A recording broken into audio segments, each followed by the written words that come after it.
bike.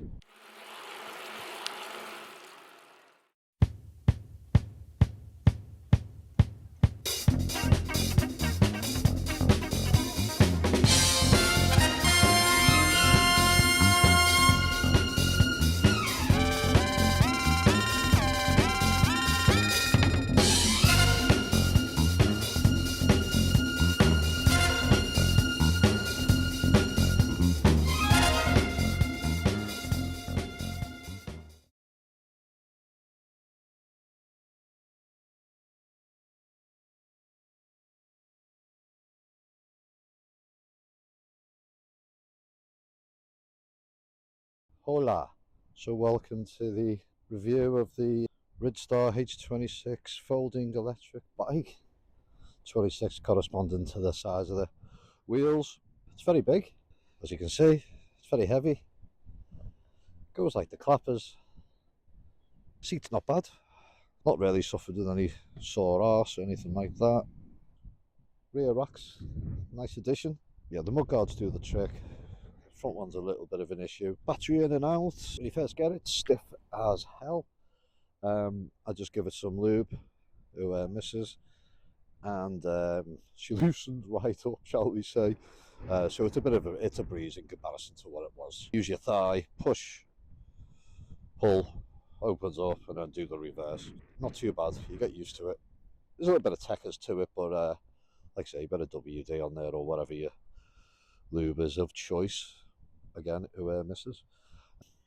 Front suspension is pretty much non-existent. I thought it was slightly adjustable, you know, like you get on the lower end bikes, but unfortunately not. An oversight by myself, but it's easily remedied, I'm assuming, in the near future if need be. But there is a little bit of travel.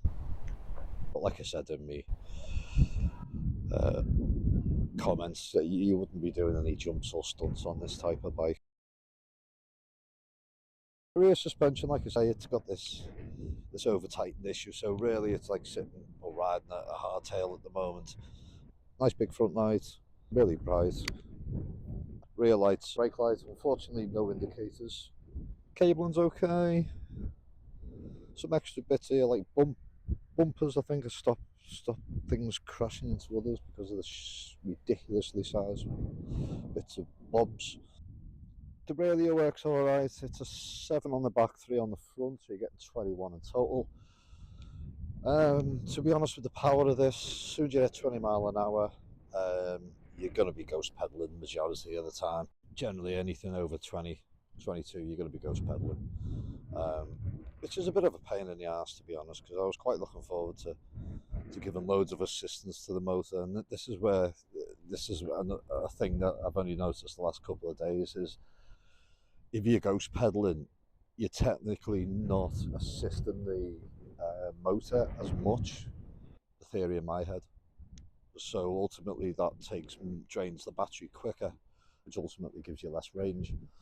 I think they quoted 100 kilometers, but obviously that's if you weigh 0.2 of a gram in there. You know, you're on a perfectly flat road with a slight backwind on level 1. Really not realistic. My early evaluation was more towards 50 miles.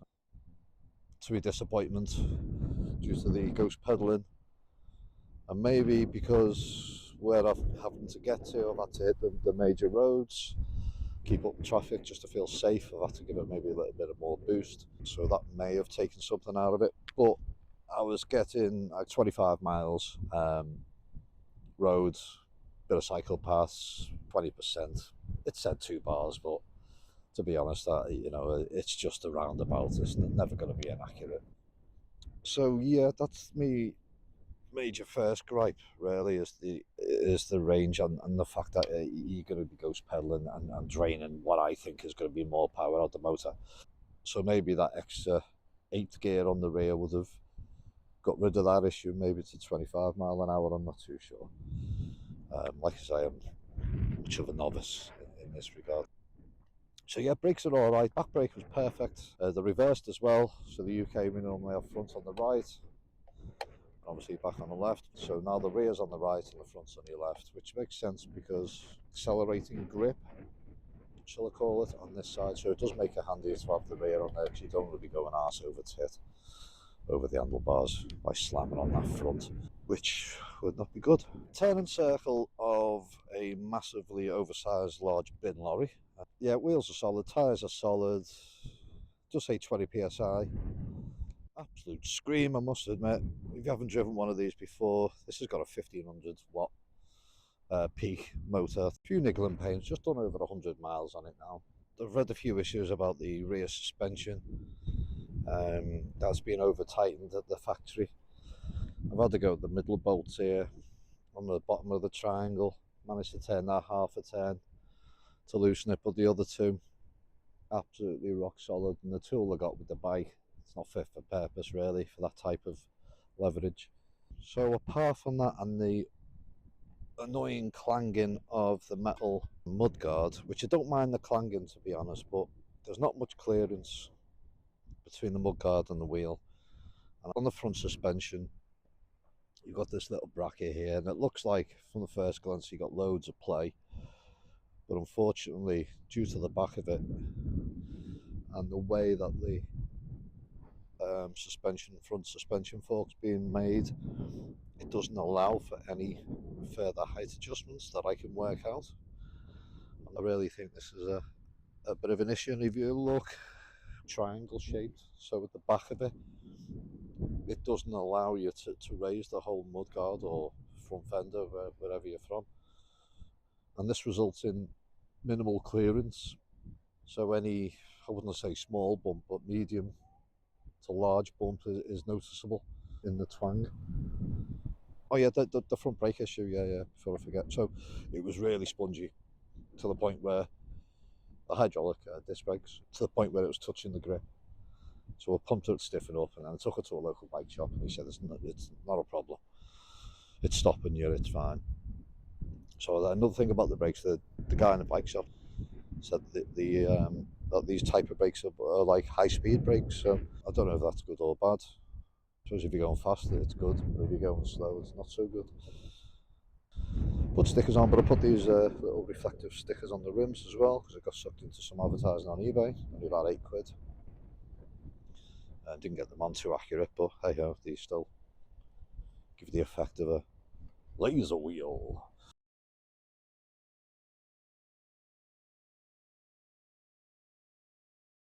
The fun factor of cycling for the first time when I was about 7 or 8 years of age, maybe a little bit older, and I absolutely enjoyed it as a kid. It put a smile on my face. And I'm now 51 years of age.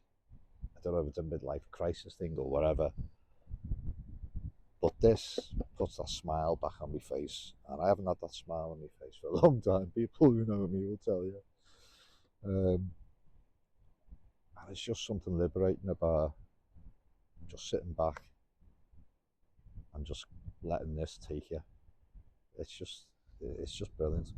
And for that reason, I do recommend it, purely for the fun factor. You may get some problems with this bike, no doubt I will. And it's not perfect by any stretch of the imagination, but it's a fun bike.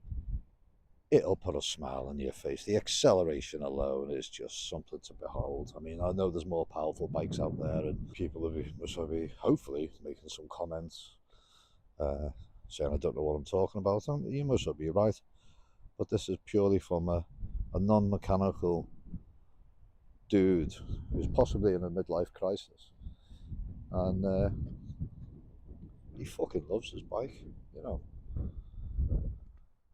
It's just given me something back that I've been missing for a long time.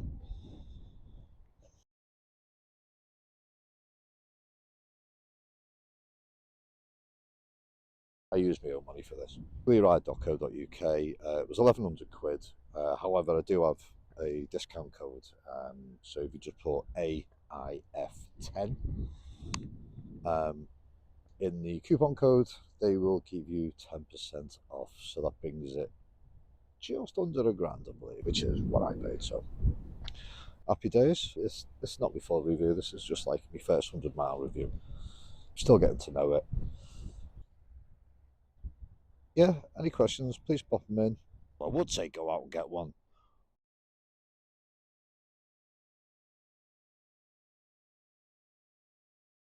I use my own money for this. Meat egg saver.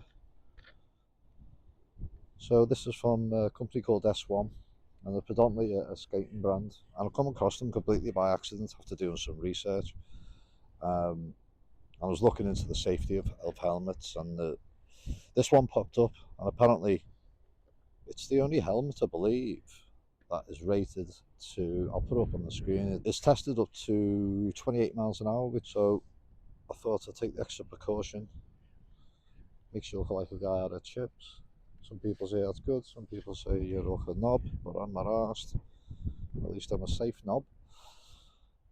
Well, you need a new helmet. I'd highly recommend this. This is the retro one. I think it was £80. It's a lot of money, but I'm hoping that it's going to be.